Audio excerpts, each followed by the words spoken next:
How do we go from maternity photos and inspirational quotes to emergency hospitalizations and life-threatening complications? Why isn't anyone from Erica's camp speaking out? Is this a high-risk pregnancy or a full-blown crisis being meticulously cleaned from the internet whispers of fainting spells? What if I told you that Erica Mena's glamorous pregnancy glow just turned into a flashing red emergency light? This time, it's not about the drama with Safri. It's about survival as doctors are fighting to keep her unborn child alive somewhere. Behind hospital walls and social media silence, fetal distress and a potential emergency C-section are circulating online more quickly than Erica can remove a story. And let's not even the alleged hospital nurse to anonymously judge someone at a gossip page using the chilling word insufficiency. We'll explain that one. And it's not dada. So buckle up because this isn't your typical baby bump update. It's the kind of emotional roller coaster that makes even hip-hop and love seem like a peaceful Sunday mass. Grab your popcorn, put your phone on, and don't disturb. Because if what we just discovered is true, this baby might not survive the week. Let's go back a few days. Full glam baby bump selfies, soft lighting, designer robes, and captions like, "Peace, finally." But that was a lie, because behind that carefully manicured calm was a ticking time bomb that no filter could fix. Then, all of a sudden, there was radio silence, no posts, no stories, no lives. No TikTok audio trends, and she was swaying in a bathrobe. If it'd been anyone else, people might have thought she was simply taking a break. But this is Mena, who posts everything she does. If she cries, it's a carousel. And when 2 full days passed without even a motivational repost, fans panicked. And it only took one blurry photo to confirm their fears. AT137, a fan page that is closely associated with Erica's management, shared a grainy hallway photo of a hooded figure being wheeled into a private hospital wing that was surrounded by security. The caption, which only said, "Pray for Erica," sent the internet into a frenzy. People who had spent months dragging her online over past breakups and over Safari, over essentially existing, suddenly turned into digital prayer warriors. And within hours, a number of gossip blogs started spreading contradicting rumors. In the first leak, a so-called anonymous nurse who likely needs a new VPN sent a bombshell message to a mid-tier gossip account, saying, "Patient M is experiencing reduced fetal movement, low amniotic fluid, and high stress levels. Immediate monitoring is required. The risk to the baby is a real complication. Placental insufficiency." Now, unless you're an OBGYN or have a cousin in medical school, that might fly over your head, but the internet did its homework. For those who are unaware, insufficiency occurs when the placenta, which, just so you know, is supposed to be keeping the baby alive, stops doing its job. There is less oxygen, fewer nutrients, and a higher risk of fetal death. Fans began searching online. Reddit threads appeared, medical articles were posted, and women who had experienced it began sharing their stories. With that, the theory became an online consensus that Erica wasn't just sick. Her pregnancy was officially in crisis mode. But her team remained silent and didn't even say thank you for your concern. Deeper outrage? Why aren't you updating us? One fan is have a right to know. But let's take a moment to consider whether fans have a right to know the specifics of a woman's medical emergency. Of course not, but welcome to the internet where parasocial relationships turn concern into obsession, and obsession turns into leaked surveillance footage. Yes, that happened next stop. By noon the next day, security footage purportedly from the same hospital began to circulate. It showed what appeared to be Erica surrounded by nurses, clearly distressed and being rushed through a corridor. Nails, the shape of her baby bump, and even the bracelet on her left wrist to an Instagram story she had shared for days prior. One Twitter user insisted, "Look at the hand tattoo. She's in pain." However, it didn't end there. Later that afternoon, a blog that has a reputation for being accurate about the wrong things shared a quote from what they claimed was an internal hospital source. It stated, "Doctors are monitoring fetal heart rate around the clock. The baby is in distress, and there's a chance they may need to induce earlier or prepare for an emergency C-section." At that point, the hashtag began to trend. Pray for Erica hashtag save the AB #Mena emergency TikTokers lit candles. Instagram influencers who hadn't spoken to Erica in years suddenly posted her maternity shoot with the caption, "Sending love to my strong friend." Then someone, blessed their investigative skills, pulled up receipts from her previous pregnancy. And it turned out that Erica had experienced a similar scare when she was carrying her youngest. And guess what? Safari wasn't there either. At that point, the story took a turn for the worse. And the target of all the rage was Mr. Jem. One blogger shared side by side photos of Erica in distress and Safari in a selfie caption that read, "Good vibes only." The comments section erupted with comments like, "You're trash." One fan wrote, "You don't deserve a family." Another tweeted, "If my baby mama was in the air, I'd cancel everything you have out here." Safari Samuels took a selfie. Then the rumors, always the rumors, surfaced, according to a well-known gossip website. There was a text exchange between Dirk's sister and Safari, in which the sister allegedly pleaded with him to visit the hospital before it was too late. He replied, "I'm out of town. I'll see what I can do." Excuse me? But the backlash was so intense that Safari was dragged up and down every platform. Cancelled, uncancelled, and Ray-cancelled. As of yet, there has been no statement from him, Erica's team, or even Mona Scott-Young, who, let's face it, is capable of spin. The third leak, which was posted anonymously to a private Discord group, showed a woman who was thought to be Erica lying in a hospital bed with tubes in her arm, a fetal monitor next to her, and a man sitting next to her with his head down and holding her hand. The faces were blurry, but internet sleuths. Now, what is he? The internet, which never stays consistent, split in half. Half of the people said he finally stepped up, while the other half didn't buy it. Showed up because the media called him out after one user wrote, "Too little, too late." Somewhere in between those arguments, a final message appeared in the inbox of a gossip blog. This time, it was a friend of a nurse, and she was crying constantly. They were watching her and the baby every hour, and it was terrible, really awful. Suddenly, all the sarcasm, drama, and celebrity mess vanished because it was no longer just another Instagram storyline.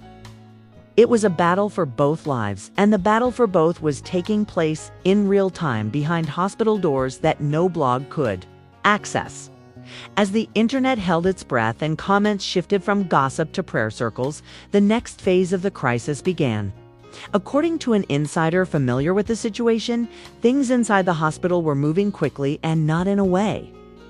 The baby's heart rate had started to fluctuate.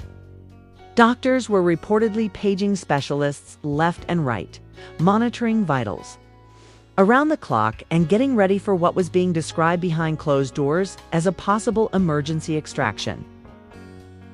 But that wasn't the most terrifying part. A new voice literally entered the mix because voice recordings started making the rounds in private blogger groups. The audio, which was purportedly leaked from inside the hospital, showed what sounded like two nurses having a low-key, urgent conversation near a nurse's station. The voices were distorted and the background noise was loud, but one sentence stood out: "She's bleeding again. The baby doesn't stabilize. We're taking it out within the hour." Fans were left speechless. This wasn't a scandal. This wasn't shame. This was a potential emergency delivery with both lives on the line. In the meantime, outside the hospital, things took an unsettling turn.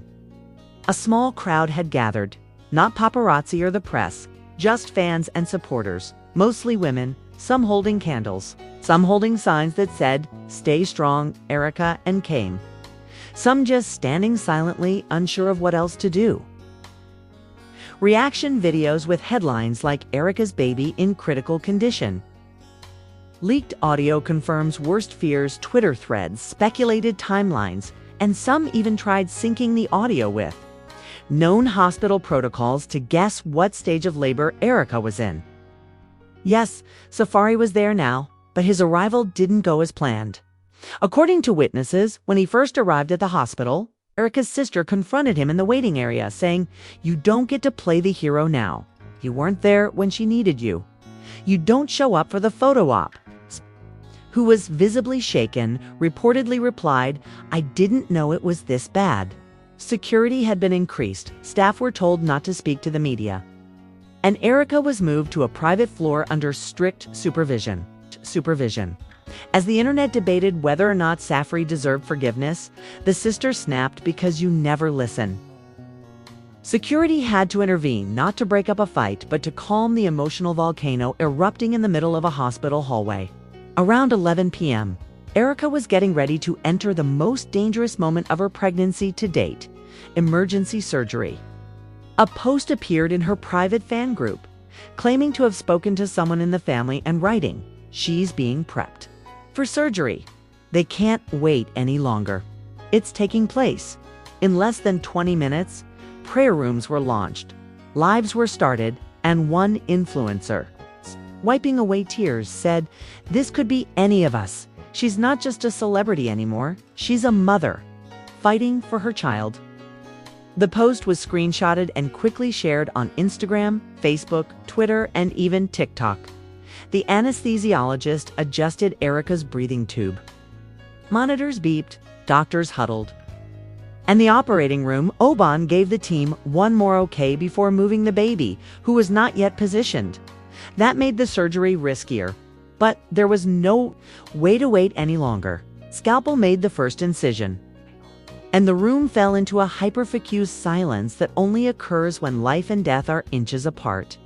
Then the baby was pulled from the womb, and the NICU team moved like a choreographed storm, with one person clamping, another clearing airways, and another preparing the incubator.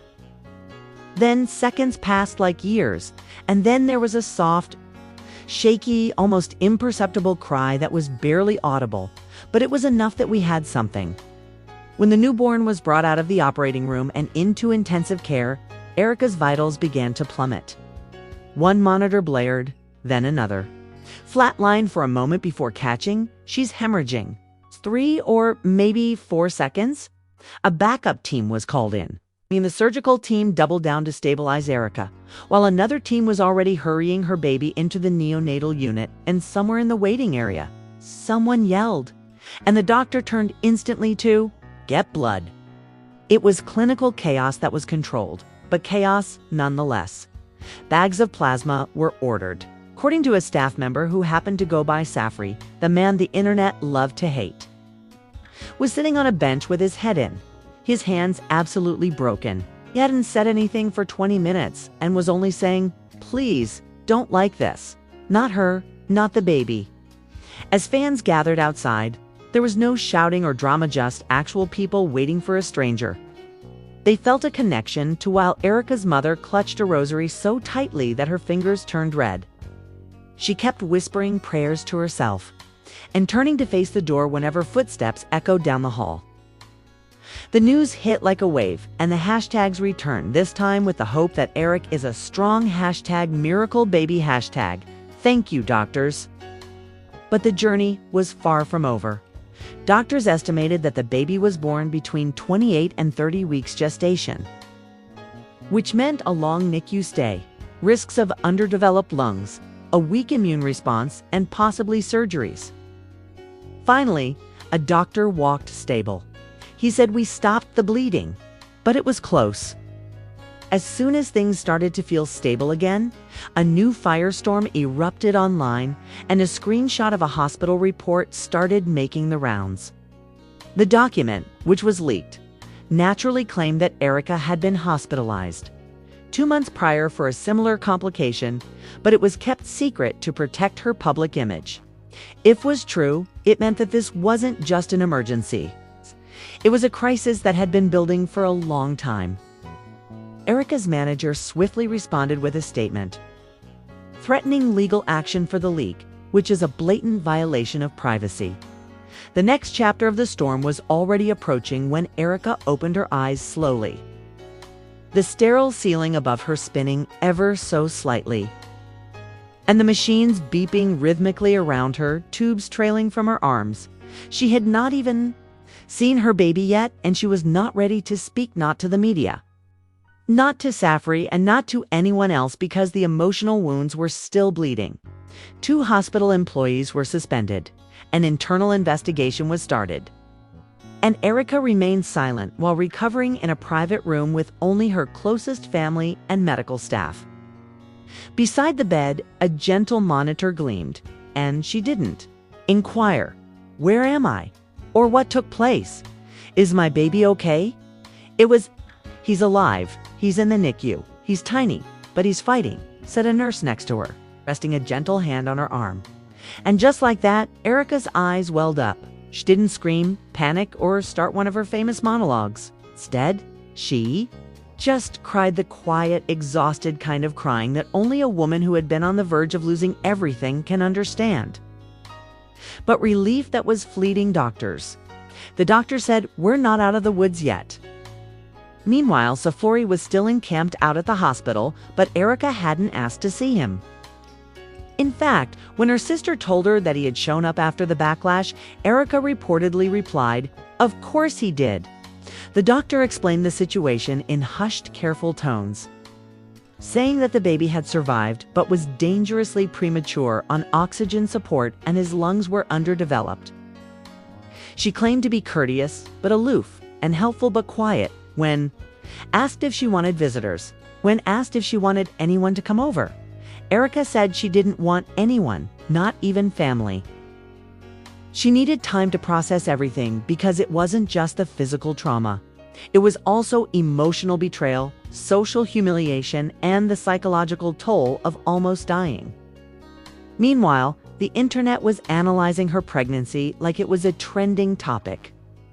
And drones hovered over the roof, trying to capture footage of Erica being wheeled from one ward to another. One reporter even wore scrubs and sneaking in before being apprehended by hospital security. They whispered to a nurse, "Is the baby even alive?" Sparked yet another firestorm. Online bloggers reposted the attempted infiltration, making fans furious. One fan wrote, "She just almost died, and you all are treating her like she's a sideshow attraction. Disgusting." Erica's manager issued a statement denouncing the invasion of privacy, confirming that she was recovering and requesting space to heal in peace. However, the leaks persisted, with a close friend telling a gossip blog that Erica had broken down. When she was finally shown a picture of her baby wrapped in wires, eyes closed and mouth hidden by a tiny mask, she stared at it for 10 minutes, according to the friend, who said she didn't say anything but simply held it to her chest. The same source said Erica whispered, "I didn't even hear his first cry." That line went viral, and fans weren't just expressing sympathy. They were devastated. Support poured in from all directions on the internet, including former haters, influencers, and even celebrities who hadn't spoken to her in years. On the 5th day of her recuperation, a nurse finally came into her room and asked, "Would you like to see him?" Erica froze, her mouth went dry, her heart pounded, and she could only nod. She was wheeled slowly into the NICU, passing through double doors into a room filled with blinking machines and fragile hope. And she saw him, tiny and pale, surrounded by tubes and glowing lights, his face obscured by breathing equipment. But he was still alive. "Hi, baby," she whispered, reaching her gloved hand toward the incubator. "Mommy's here." And then, without warning, Erikika, Mena, the walking headline, reality TV firecracker, and tabloid queen, vanished. In her place, she described a mother who was afraid and heartbroken and who had no more energy for drama, just love and suffering. Supplication.